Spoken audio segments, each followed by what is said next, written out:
সর্পকুল নৃত্য করছেন, মত্ত হস্তির পায়ে নিচে দিয়েছেন। মত্ত হস্তি ওই হরিনাম শ্রবণ করতে করতে হস্তিটাও হরিময় হয়ে গেছে। তীব্র স্মরণের কি প্রভাব! হস্তি ওই প্রহ্লাদকে মাথায় তুলে নিয়ে ঘুরে ঘুরে বেড়াচ্ছে। দিনের পর দিন না খাইয়ে রেখেছেন, যার আনন্দময় কোষ পরিপূর্ণ, অন্নময় কোষের চিন্তা নাই, আনন্দের নৃত্য করছেন আর হরি নাম করছেন প্রহ্লাদ। তার কিছু চাওয়ার নাই, তার কিছু পাওয়ার নাই, সে শান্ত হয়ে রয়েছে, প্রশান্ত হয়ে রয়েছে, তাই না?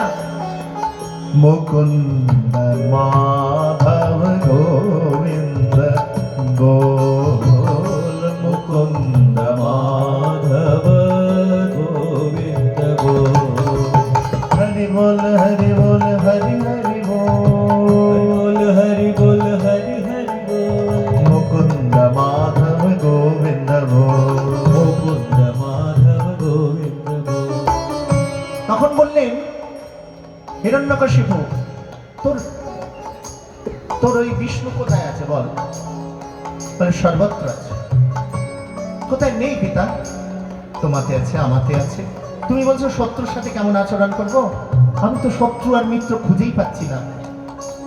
যদি শত্রু ভাবতাম তুমি আমার শত্রু, তুমি আমার মারার চেষ্টা করছো, কিন্তু তাও দেখছি না। হে পিতা, আমি তোমাকেও বিষ্ণু দেখছি, আমাতেও বিষ্ণু দেখছি, ওই স্তম্ভে বিষ্ণু দেখছি, সর্বত্র বিষ্ণুময়ং জগৎ। হ্যাঁ, আছো নল নীলে চিরনভ নীলে, উদার সলিল গহনে, আছো বিটপিলতায় জলদের গায়ে, শশী তারকায় কমলে,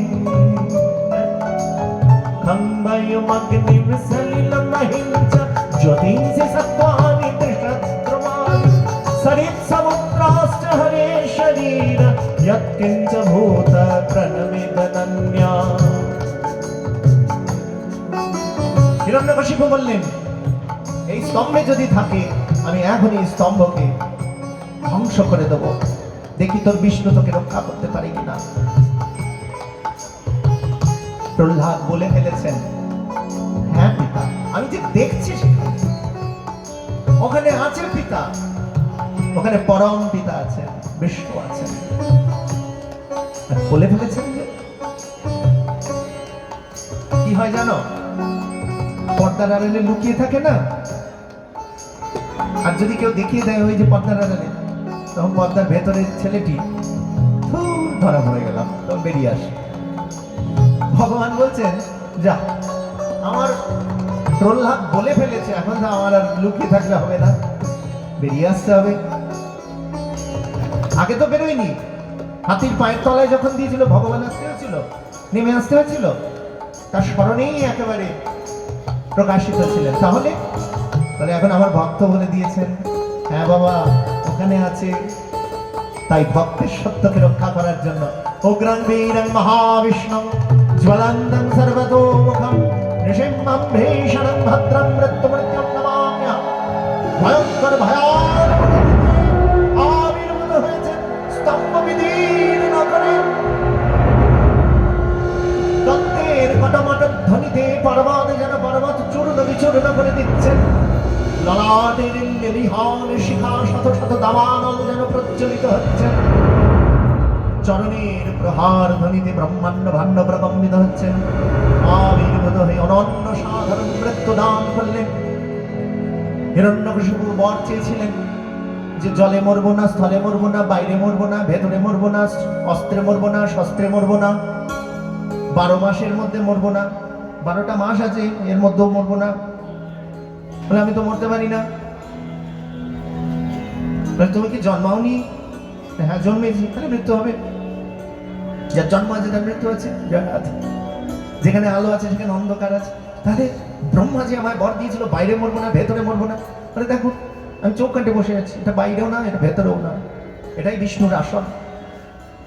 দিনে মরবো না, রাতে মরবো না, বলে দেখো গোধূলি বেলায় ঠিক বিকেল হয়েছে, সন্ধে হবে, সেটা দিনও নয় রাত্রিও নয়।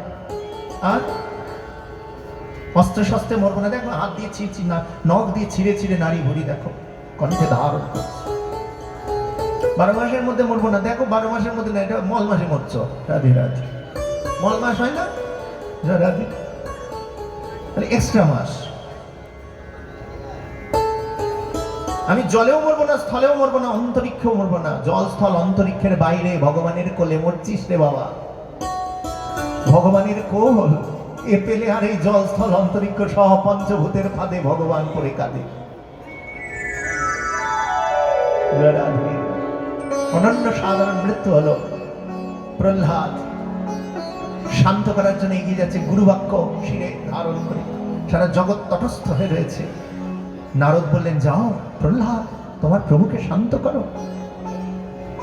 তখন তার প্রভুকে শান্ত করার জন্য দেবশ্রী নারদ কৃপা পেয়ে, গুরুদেবের কৃপা পেয়ে প্রহ্লাদ এগিয়ে যাচ্ছেন আর স্তুতি করছেন, হে পিতা তমেব মাতা পিতা তমেব, তমেব বন্ধু চ সখা তমেব, তমেব বিদ্যা দ্রবিণম তমেব, তমেব সর্বম মম দেব দেব।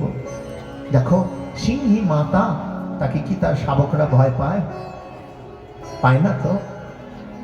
তুমি আমার পিতা, তুমি আমার মাতা, তুমি আমার সব। তোমার ভক্ত দেশী তো মারা গেছে, তুমি এত অশান্ত হয়ে রয়েছে কেন? দেখছো না সবাই ভয় পেয়ে দূরে রয়েছে। তোমার প্রিয়া মা লক্ষ্মী দেবী পর্যন্ত এমন ভয়ঙ্কর রূপ দেখেনি বলে দূরে দাঁড়িয়ে রয়েছে। শিব ও বিরিঞ্চি সবাই দাঁড়িয়ে রয়েছেন, কেউ সামনে আসছেন না। তুমি এবার ক্রোধ সম্বরণ করো। প্রহ্লাদের মৃদু বাক্য শ্রবণ করে প্রহ্লাদকে কোলে তুলে, কোলে নিয়ে আদর করে জিহ্বা দিয়ে লেহন করছে, গা চেটে দিচ্ছে। প্রহ্লাদের গা চেটে দিচ্ছে আর আদর করে করে বলছেন, প্রহ্লাদ এইরকম অল্প বয়সে এইভাবে স্মরণ তো কেউ করেনি।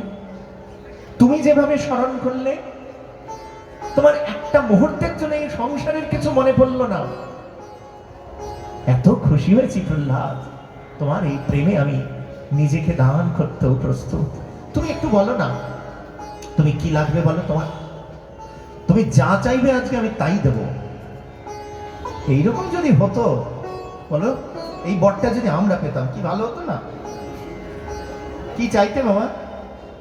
আচ্ছা 5 বছরের ছেলেকে যদি জিজ্ঞেস করে কি চাই, তুই যা চাইবি দেবো, সে হয়তো বড় জোর একটা খেলনা চেয়ে বসে থাকবে, তাই না? আর আমাদের চাহিদা তো আরো বড়, যদি 5 তলা একটা বিল্ডিং হয়, যদি মার্সিডিজ গাড়ি হয়, ইত্যাদি ইত্যাদি। প্রহ্লাদ কি চাইছেন? প্রহ্লাদ বলছেন, আমি অসুর খুলে যা তো লোভ দেখাচ্ছ প্রভু, আবার কি চাইতে কি চেয়ে ফেলবো? তুমি আমায় দেবে আর আমি নেব না? আমি নেব। কি নেব জানো? নাথ জন্ম সহস্রেষু যেষু যেষু ব্রজাম্যহম তেষু তেষচ্যুতৌ ভক্তি রচ্যুতাস্তু সদা ত্বয়ি। হে নাথ, কীট কুলে জন্ম দাও, পতঙ্গ কুলে, দানব কুলে, মানব কুলে, কৃমি কুলে, জন্তু কুলে, যে কুলেই জন্মাই, মতি রহ তুয়া বড় সঙ্গে। তোমার প্রসঙ্গে যেমন মতিটা থাকে, তোমায় কোনোদিন যেন কখনো কোনো অবস্থায় ভুলে না যায়। যেখানে জন্মাই, যা অবস্থায় থাকি, সমস্ত অবস্থায় যেন তোমার স্মরণ করতে পারি। তাই ভক্তিপথে গমন করতে গেলে প্রথম সিঁড়ি হচ্ছে প্রহ্লাদ। এটা বুঝতে হবে। প্রহ্লাদের থেকেও ভক্তি বলে যাদবগণে, যদুকুল নলিন দীনেশ জয় জয় দেব হরে। যাদবগণের মধ্যে উদ্ধব, তারপর পঞ্চপাণ্ডব, তারপর অর্জুন, তারপর ব্রজবাসীগণ, তার মধ্যে দাস্যভাবে রক্তকপত্র ভদ্রক সেন আদি, তারপরে সখ্যভাবে ব্রজ সখাগণ, বলরাম। তুমি কোন বড় লোক, তুমি আমি সম। সবাই মিলেমিশে খায় দায়, ভগবানকেও এটো খাইয়ে দিচ্ছে, তাই না? এই কানাই আমারটা খা। কৃষ্ণস্য বিশ্বৎ পুররাজীবন্ননীরভ্যাননাথ পুল্লদৃশ প্রজাভতা সৌভবিষ্ট বিপিনে বিরেজুযথম ভোরুহ কর্ণিকায়। চারিদিকে ঘিরে বসেছেন বালকরা, এটা খায় আর মুখে দেয়। মনে পড়ে টিফিন পিরিয়ড স্কুলে 1:40-এর সময়, এই ও এনেছে কি রে, দেখ তো তুই চাউমিন এনেছিস।